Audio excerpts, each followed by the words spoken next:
Merci Clément. Bonjour à tous. On va ouvrir notre Bible ce matin dans Hébreux chapitre 10. Hébreux chapitre 10.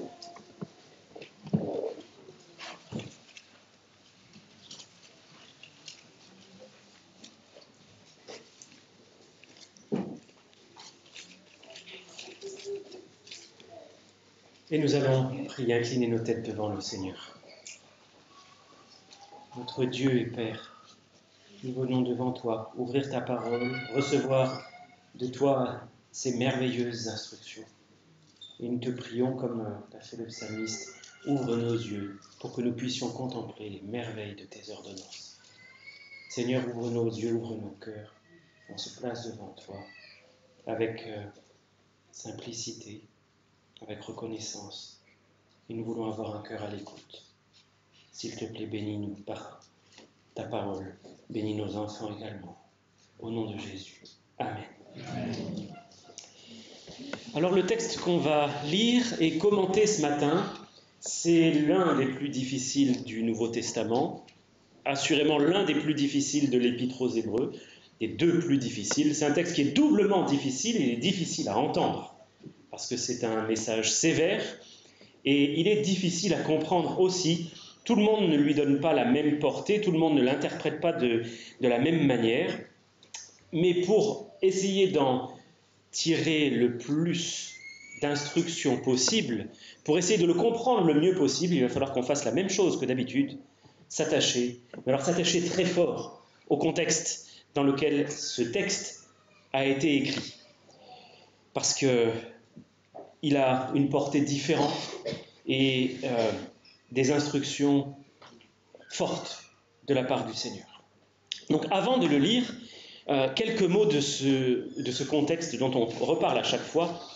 D'abord sur l'Épître aux Hébreux, qui a été écrite à des chrétiens d'origine juive, qui se sont donnés au Seigneur Jésus-Christ, mais qui étaient, à cause de cela, à cause de Jésus, persécutés pour leur foi.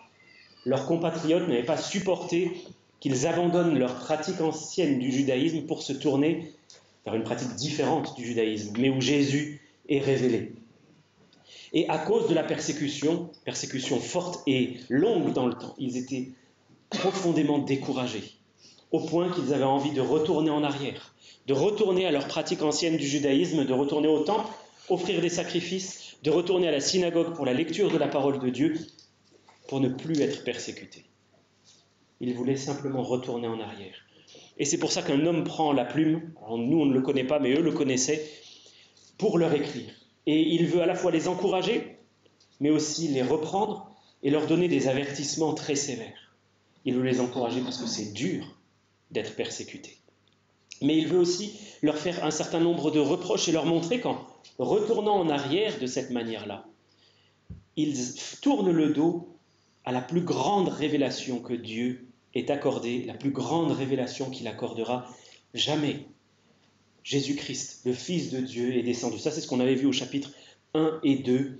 Le Fils de Dieu, Dieu lui-même, le Fils, est descendu pour montrer aux hommes qui est Dieu.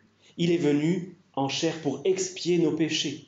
C'est ce qui nous a été rappelé il y a quelques instants par le partage du pain et de la coupe.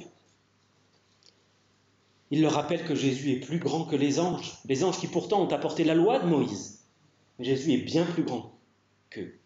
Et Jésus est même plus grand que Moïse, celui qui a conduit le peuple à la sortie d'Égypte, au travers du désert. Il est plus grand qu'Abraham, il est plus grand qu'Aaron, le grand sacrificateur. Il est plus grand que le temple, il est plus grand que l'ancienne alliance. Donc, l'auteur de cette lettre veut leur montrer qu'en revenant en arrière, il tourne le dos à Jésus et à tout ce que Jésus est venu apporter à la nouvelle alliance, au nouveau culte, à cette grandeur. Et l'auteur leur donne aussi des avertissements. Des avertissements, on l'a vu, qui sont de plus en plus sévères au fur et à mesure que la lettre avance. Et celui que nous allons lire aujourd'hui est l'avertissement le plus sévère de toute la lettre. Il leur fait aussi un certain nombre de reproches pour leur négligence, pour leur paresse spirituelle, pour leur immaturité, pour leur incrédulité. pour finir par les avertir des terribles conséquences que leur attitude pourrait avoir s'ils y persistent, pour leur montrer qu'en voulant retourner en arrière, ils offensent Dieu de la manière la plus grande qu'un chrétien puisse avoir. Il n'est pas possible pour un chrétien d'offenser plus le Seigneur qu'en retournant en arrière. Alors je ne sais pas si vous vous souvenez, parce que ça commence à dater un petit peu, c'était au mois d'avril, on avait vu l'avertissement qui précède celui-ci, l'avertissement sévère qu'il y a au chapitre 6, où il était écrit que Dieu était prêt à mettre le feu à leur vie, comme on mettrait le feu à un champ pour le débarrasser de toutes les mauvaises herbes, pour qu'il soit enfin propre à la culture. Et dans le texte que nous allons lire, on voit la même idée, avec l'idée du feu qui est toujours là. Et on va lire maintenant notre texte, donc à partir du verset 26, Hébreux 10, du verset 26 au verset 31. Juste avant, il vient de terminer une phase d'encouragement. Il les encourage à ne pas retourner à l'ancienne alliance, mais à persévérer dans la nouvelle et à ne pas abandonner le principe de se réunir à l'Église. Et il leur dit, car si nous péchons volontairement, après avoir reçu la connaissance de la vérité, il ne reste plus de sacrifice pour les péchés, mais une attente terrible du jugement et l'ardeur d'un feu qui dévorera les rebelles. Celui qui a violé la loi de Moïse meurt sans miséricorde. Sur la déposition de 2 ou de 3 témoins, de quel pire châtiment pensez-vous que sera jugé digne celui qui aura foulé aux pieds le Fils de Dieu, qui aura tenu pour profane le sang de l'alliance par lequel il a été sanctifié, et qui aura outragé l'esprit de la grâce? Car nous connaissons celui qui a dit « À moi la vengeance, à moi la rétribution ». Et encore, le Seigneur jugera son peuple. C'est une chose terrible de tomber entre les mains du Dieu vivant. Voilà notre texte pour ce matin. On va en voir 3 points principaux. La première, c'est qu'il est question de ceux qui pêchent volontairement. On va voir de quoi il est question.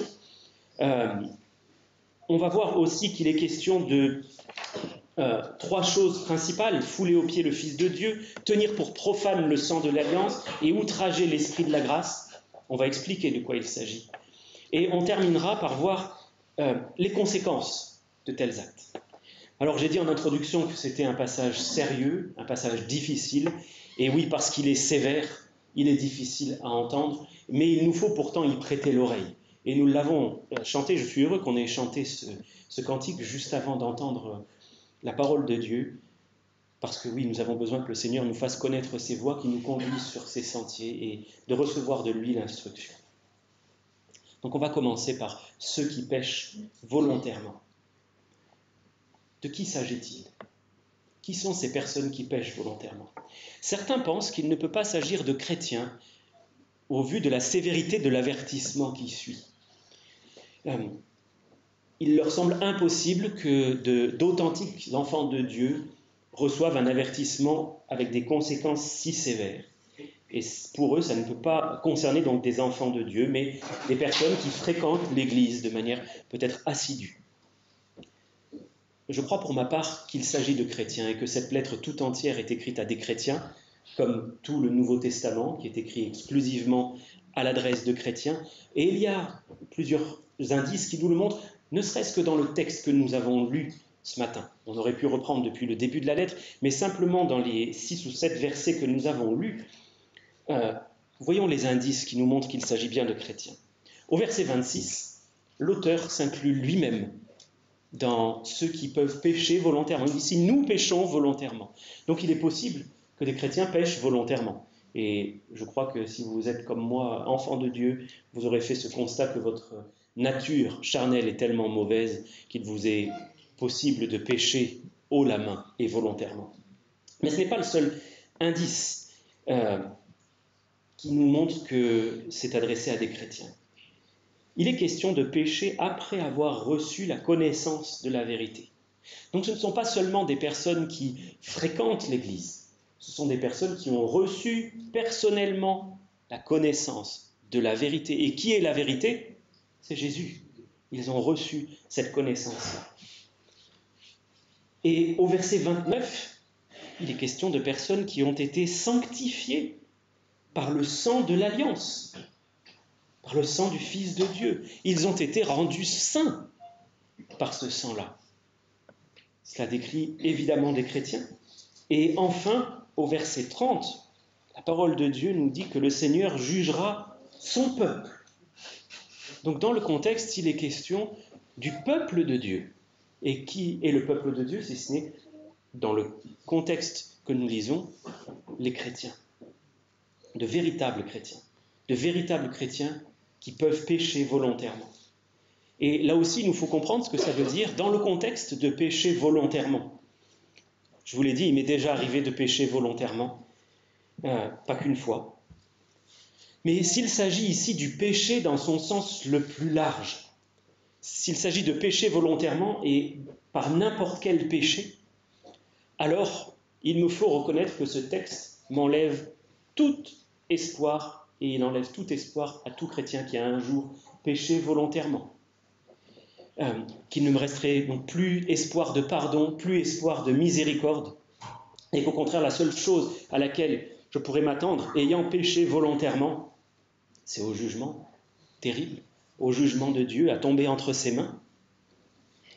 Mais je ne crois pas qu'il s'agisse du péché dans son sens le plus large, qui est évoqué ici, lorsqu'il s'agit de pécher volontairement. Si c'était le cas, alors pourquoi la parole de Dieu nous dit en Colossiens 2,13, un verset que je répète peut-être chaque dimanche où je prêche, que Dieu nous a rendus à la vie avec Christ et il nous a fait grâce pour toutes nos offenses. Pourquoi, si vous restez dans l'Épître aux Hébreux, chapitre 10, pourquoi est-ce que les versets 16 à 18 nous disent « Voici l'alliance que je ferai avec eux. Après ces jours-là, dit le Seigneur, je mettrai mes lois dans leur cœur, je les écrirai dans leur esprit. » Et il ajoute « Et je ne me souviendrai plus de leurs péchés ni de leurs iniquités. » Or, là où il y a pardon des péchés, il n'y a plus d'offrande pour le péché. Je crois que pécher volontairement, dans notre texte, signifie pécher volontairement, mais d'une manière spécifique. C'est le péché qui est dénoncé dans toute la lettre aux Hébreux. Ce péché qui a consisté, et on va parcourir très rapidement cette lettre, si vous voulez le faire avec moi, au chapitre 2 de l'Épître aux Hébreux. Hébreux 2, versets 2 et 3. Il est écrit que si la parole annoncée par des anges a eu son effet, et si toute transgression et toute désobéissance a reçu une juste rétribution, comment échapperons-nous en négligeant un si grand salut? Là, il s'agit de négliger le salut. J'ai été sauvé à grand prix, et maintenant, comme pouvaient le faire ces Hébreux, je tourne le dos au Seigneur et je ne prends pas la peine de persévérer. Si nous regardons maintenant chapitre 4, versets 1 et 2, « Craignons donc, nous est-il dit, tandis que la promesse d'entrer dans son repos subsiste encore, qu'aucun de vous ne paraisse être venu trop tard. Car cette bonne nouvelle nous a été annoncée aussi bien qu'à eux, mais la parole qui leur fut annoncée ne leur servit de rien, parce qu'elle ne trouva pas de la foi chez ceux qui l'entendirent. » C'est le fait de rester volontairement dans une forme d'incrédulité après avoir reçu le Seigneur. Non, le Seigneur ne va pas m'aider, le Seigneur ne va pas me faire rentrer dans la paix. Et c'est pour ça qu'il est dit toujours au chapitre 4, verset 11, « Empressons-nous donc ou efforçons-nous d'entrer dans le repos. » Voilà. C'est refuser d'entrer dans le repos de la foi, refuser de faire preuve de foi. Chapitre 5, versets 11 et 12. Il leur est dit, nous avons beaucoup de choses à dire là-dessus et des choses difficiles à expliquer parce que vous êtes devenus lents à comprendre. Vous, en effet, qui depuis longtemps devriez être des maîtres, vous avez encore besoin qu'on vous enseigne les principes élémentaires des oracles de Dieu. Vous en êtes venus à avoir besoin de lait et non d'une nourriture solide. Par cette attitude de négligence, d'incrédulité, ils en étaient venus à devenir paresseux spirituellement, ne pas faire l'effort de s'attacher à la parole, ne pas faire l'effort de croire la parole, ne pas faire l'effort d'étudier la parole. On avait vu au chapitre 6, versets 7 et 8, que finalement ils avaient produit des épines et des chardons. C'est cette image du champ auquel on a mis le feu pour le débarrasser de tout ce qui empêche les bonnes cultures de pousser. Et on avait conclu que le Seigneur était prêt à mettre le feu à notre vie pour la débarrasser de tout ce qui empêche la parole de Dieu de croître. Et au chapitre 10, on avait fini la dernière fois en montrant qu'il finissait par abandonner l'Église, abandonner le principe de se rassembler entre chrétiens. Et tout ça parce qu'au départ, on a fait preuve de négligence. Et on voit où la négligence nous conduit si on y persévère finalement, si on ne met pas un frein par la grâce de Dieu à cette attitude négligente, nonchalante.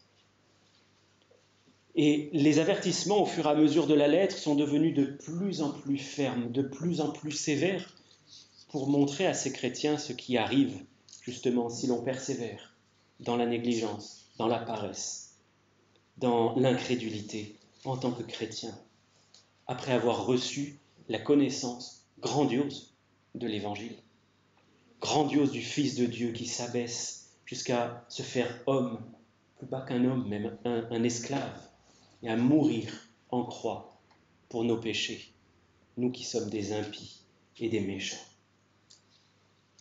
L'attitude qui est dénoncée, ce péché volontaire, c'est finalement dire à Dieu « Non, c'est trop dur, je ne veux pas continuer, j'arrête, j'abandonne ». Abandonner la marche avec le Seigneur, ça m'a fait penser à ce qui est écrit dans 1 Corinthiens chapitre 10, verset 13.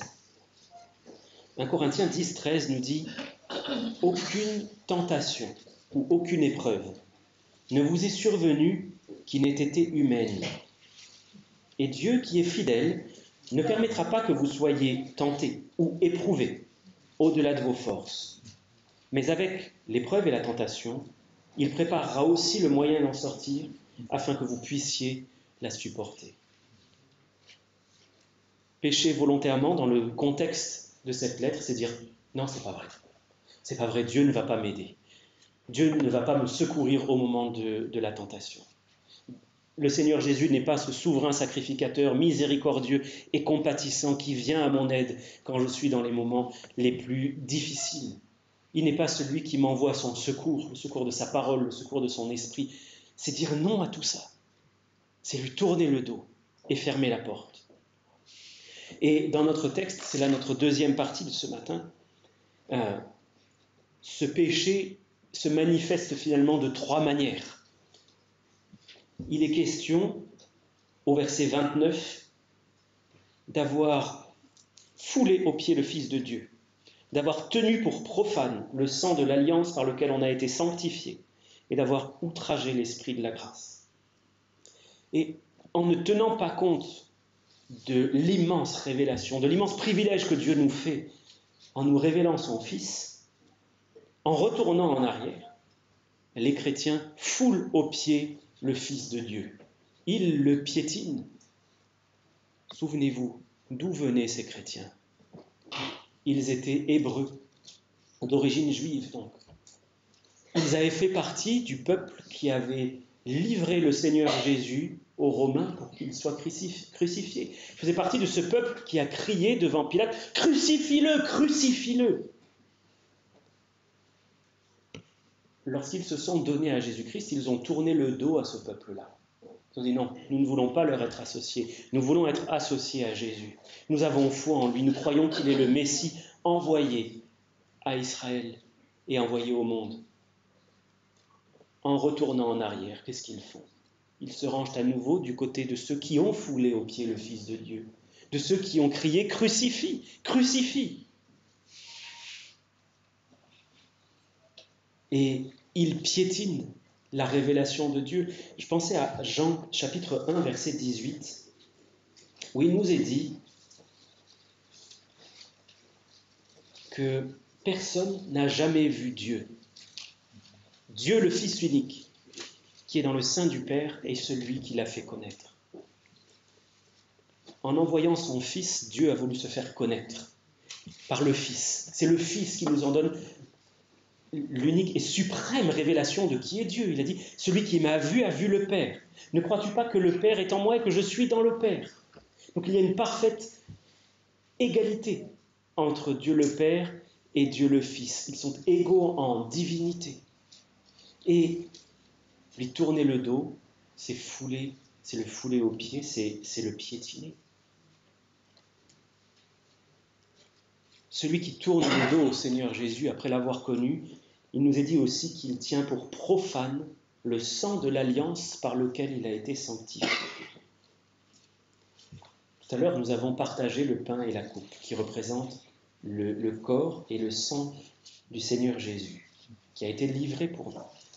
Je vous lis Luc, chapitre 22 et verset 20.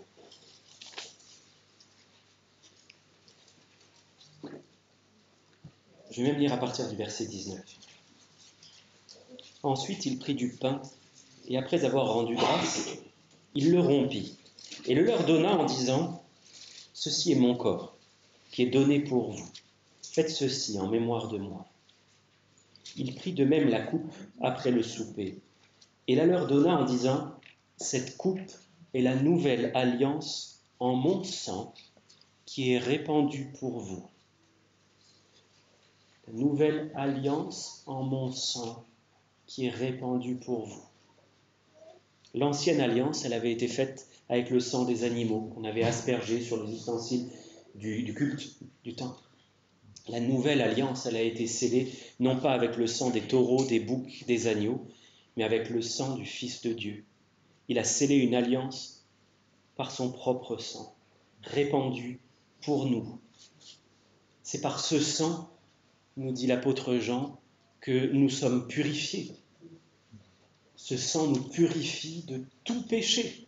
C'est en ce sens-là que nous sommes sanctifiés, nous sommes rendus saints.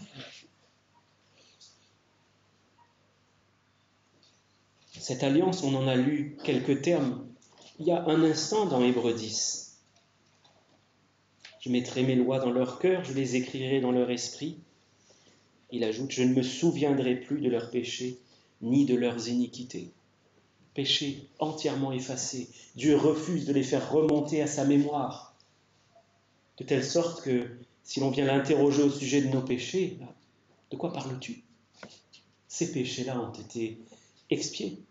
Ils ne reviennent plus à ma mémoire. Ils ont été jetés au fond de la mer. Et ils ne reviendront plus jamais. Rendez-vous compte, ces chrétiens d'origine hébraïque, ils étaient sur le point de retourner au sacrifice des animaux, là où on versait le sang des animaux dans le temple. Ces sacrifices dont il est dit qu'ils sont une image du grand sacrifice qui allait être accompli par le Seigneur Jésus. Ce qui fait qu'ils tiennent pour profane ce sang. Il est égal au sang des animaux, finalement. Dans leur esprit, en retournant à l'ancienne alliance, ils disent le sang de Jésus n'est pas mieux, pas plus saint que celui des animaux. Profane, ça veut dire qu'il n'est pas sacré, ça veut dire qu'il est littéralement commun, vulgaire, qui n'a pas de particularité. Et voilà le témoignage qu'ils allaient donner à la face du monde et à la face de leurs compatriotes, après avoir été éclairés, après avoir professé qu'ils avaient reçu la vérité, après avoir certainement annoncé, au moins par leur vie et leur changement de vie, voilà qui est le Messie, nous croyons en lui, nous acceptons même d'être rejetés de la société et d'être persécutés pour son nom. Finalement non. Finalement non, nous préférons notre tranquillité, nous préférons retourner au temple et au sacrifice des animaux. Donc ils foulent aux pieds le Fils de Dieu, ils tiennent pour profane le sang de l'alliance par lequel ils ont pourtant été sanctifiés. Et pour terminer, ils outragent l'esprit de la grâce. Outrager, c'est maltraiter, c'est insulter, c'est mépriser. Il y a plusieurs mentions de l'Esprit Saint dans l'Épître aux Hébreux, et je voudrais là encore les passer rapidement en revue. Ne cherchez pas, je vais simplement les citer comme ça avec les références. Chapitre 2, verset 4, il est question des dons du Saint-Esprit qui sont là pour témoigner que l'Évangile est vrai. Et ces dons ont été accordés à ceux qui ont été donc les témoins, les premiers annonciateurs de l'Évangile, pour montrer que, oui, l'Évangile est largement supérieur à la loi de Moïse. Au chapitre 3 et verset 7, c'est le Saint-Esprit lui-même qui parle et qui dit « N'endurcissez pas votre cœur. N'endurcissez pas votre cœur quand vient la difficulté. » Au chapitre 9 et verset 8, le Saint-Esprit montre que le lieu de la présence de Dieu n'est ouvert qu'à condition de la foi en Christ. Tant que l'on ne croit pas au sacrifice de Christ, le lieu de la présence de Dieu demeure fermé par ce voile dont il a été question tout à l'heure, ce voile déchiré en deux depuis le haut jusqu'en bas. Et au chapitre 10 et verset 15, cette alliance que nous avons lue 2 fois déjà ce matin, elle nous est attestée par l'Esprit Saint. Voyez ce que fait le Saint-Esprit dans nos vies, dans la vie des chrétiens. Après les avoir convaincus qu'ils sont pécheurs, oh, il n'arrête pas de nous convaincre que nous sommes pécheurs, c'est une leçon qui est difficile à faire rentrer. Il continue à nous convaincre donc que nous sommes pécheurs, que nous avons besoin d'un sacrifice et que ce sacrifice a été offert par Jésus. Mais il nous montre la supériorité de l'Évangile. Il nous rappelle de ne pas endurcir notre cœur. Il nous montre que nous avons accès à la présence de Dieu par le sacrifice de Jésus, que nous pouvons entrer dans la salle même du trône de la grâce. Et il atteste la véracité de l'Évangile. Il atteste que cette alliance est pour nous. En tournant le dos à la nouvelle alliance, que font ces chrétiens-là? Ils outragent l'esprit. Ils disent non, nous ne voulons pas t'écouter.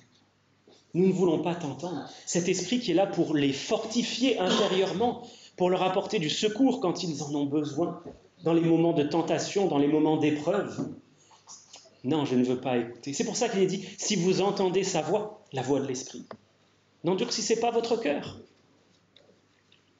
Et en faisant le contraire, il le méprise, il l'insulte. C'est un esprit qui est là pour montrer l'immense supériorité de Jésus. Et non, je ne veux pas entendre.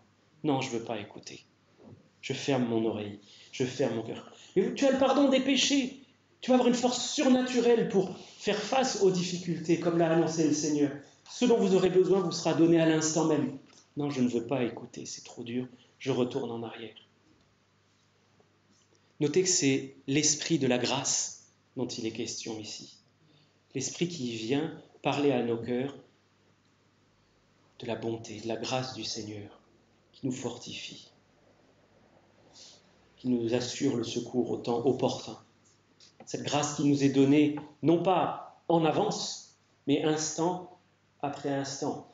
Au moment où nous en avons besoin, nous sommes secourus un pas après l'autre, un instant après l'autre. Qu'est-ce que nous faisons, nous, dans l'épreuve? Est-ce que nous ouvrons notre cœur à l'Esprit de Dieu, qui se révèle dans la parole de Dieu, qui nous parle au travers de cette parole, pour fortifier nos cœurs, pour nous encourager, pour qu'on n'abandonne pas, pour qu'on tienne ferme, pour qu'on glorifie le Seigneur même au milieu de notre épreuve? Est-ce qu'on accepte d'être fortifié petit à petit? Est-ce qu'on accepte aujourd'hui de ne pas avoir la force pour demain, mais que la force nous sera donnée pour demain? Demain, au fur et à mesure. Prenons garde parce que nous ne voulons pas outrager l'esprit, cet esprit de grâce qui vient rappeler à nos cœurs les vérités de l'Évangile. Ne fermons pas notre cœur à la beauté de la bonne nouvelle. Dans Marc chapitre 1, verset 15, il y a un verset que je dois me rappeler très très souvent. C'est la première prédication du Seigneur, juste avant qu'il appelle ses disciples. Il disait, le temps est accompli, le royaume de Dieu est proche, repentez-vous et croyez à la bonne nouvelle. Croyez à cette bonne nouvelle. C'est un ordre que le Seigneur Jésus nous donne. Parce qu'elle est vraie, cette bonne nouvelle. Alors j'en arrive à la troisième partie de cette prédication.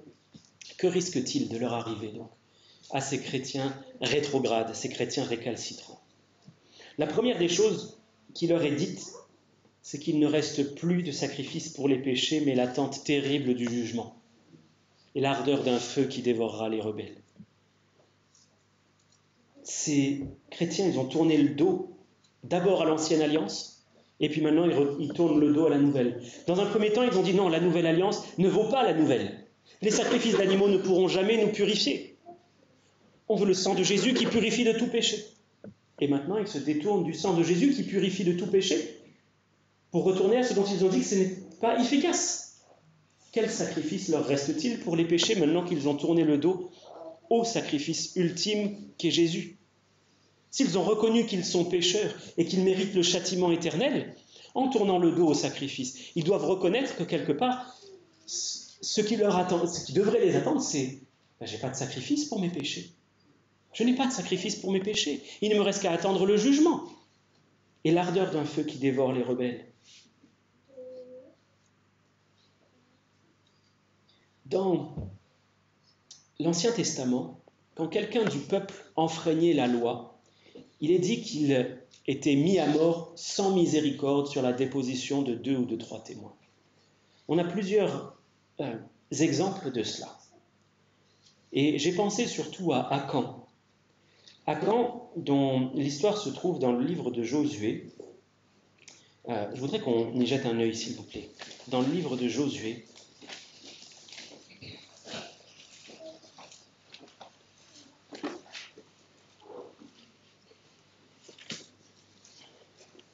au chapitre 7,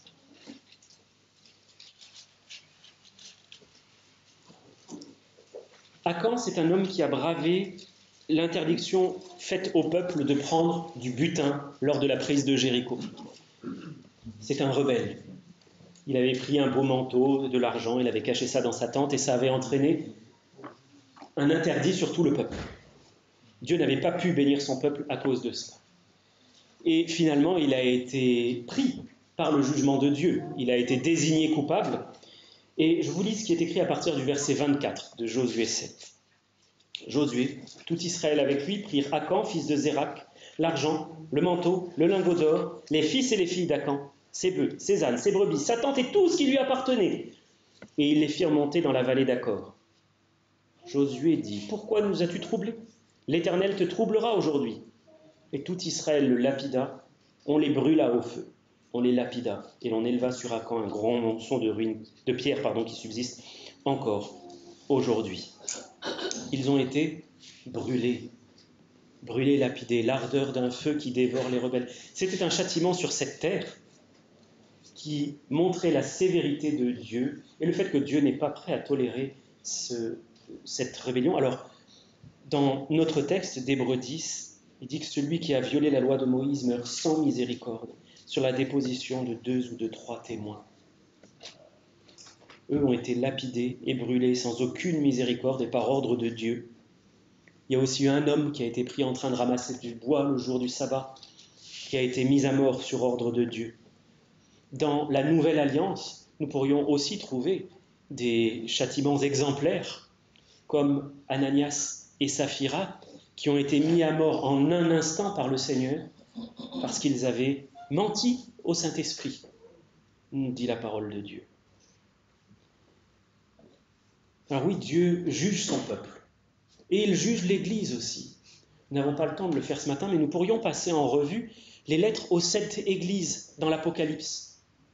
Pour Éphèse, le Seigneur dit, si tu ne te repens pas, plus d'église. Il est question aussi d'envoyer une grande tribulation à une église qui ne se repent pas. Il est question que le Seigneur vienne combattre lui-même avec l'épée de sa bouche ses propres enfants. Ses propres enfants, dans les lettres aux églises de l'Apocalypse. Il dit aussi, je vais venir comme un voleur et je vais te surprendre. Il le dit à ses enfants.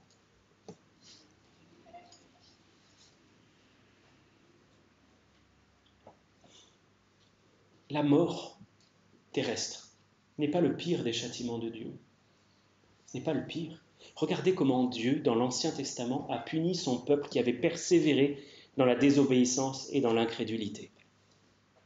Dans le texte que nous avons dans Hébreux, on parle de flammes et d'un châtiment pire que celui-là.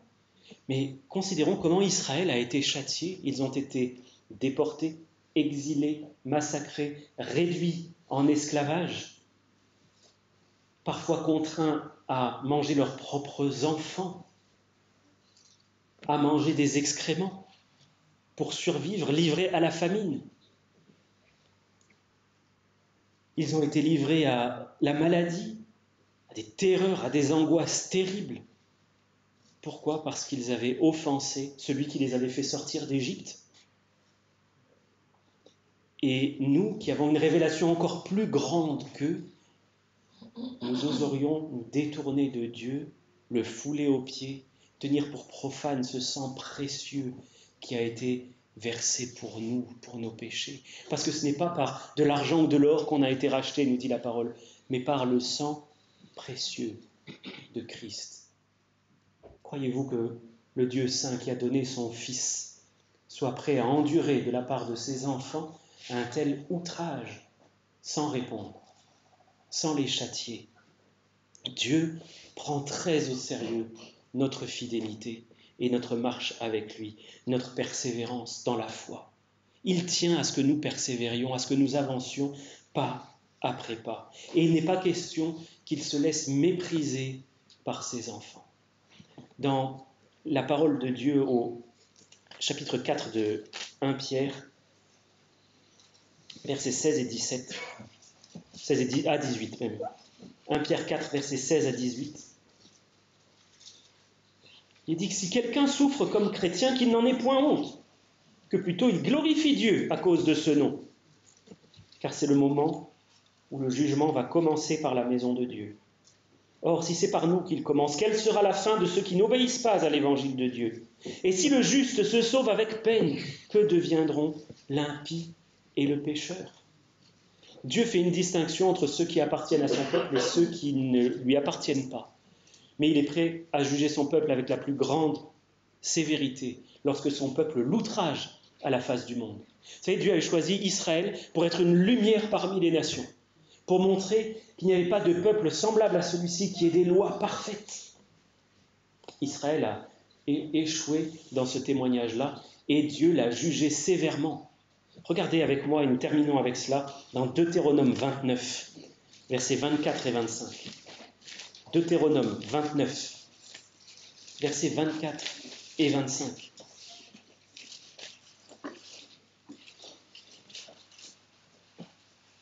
Toutes les nations diront: pourquoi l'Éternel a-t-il ainsi traité ce pays? Pourquoi cette ardente, cette grande colère? Et l'on répondra: c'est parce qu'ils ont abandonné l'alliance contractée avec eux par l'Éternel, le Dieu de leur père, lorsqu'il les fit sortir d'Égypte. Pourquoi Dieu a-t-il jugé son peuple? Parce qu'ils ont, à la face du monde, abandonné l'Éternel. Croyez-vous que le Seigneur, notre Dieu, ne soit pas prêt à juger son peuple, nous, son Église, si nous présentons à la face du monde un témoignage honteux? La première épître aux Corinthiens que nous étudions en ce moment en étude biblique nous montre que Dieu est aussi prêt à déployer son jugement au sein de l'Église pour la rendre sainte et pour qu'elle ne soit pas un mauvais témoignage. Alors, au milieu de tous ces jugements, juste une parole d'espoir. Si nous avons péché, nous pouvons venir au Fils de Dieu, confesser notre péché, même s'il est volontaire, et reprendre notre marche avec lui. Parce que si nous confessons nos péchés, il est fidèle et juste pour nous les pardonner et pour nous purifier de toute iniquité. Si vous vous êtes reconnu ce matin dans ce chrétien qui fait marche arrière, venez au Seigneur. Venez au Seigneur, confessez-lui votre tiédeur, votre incrédulité, votre méchanceté, votre endurcissement volontaire. Et vous serez purifié de ce péché, vous retrouverez votre communion avec le Seigneur et vous pourrez à nouveau marcher avec lui dans la lumière. On va prier ensemble.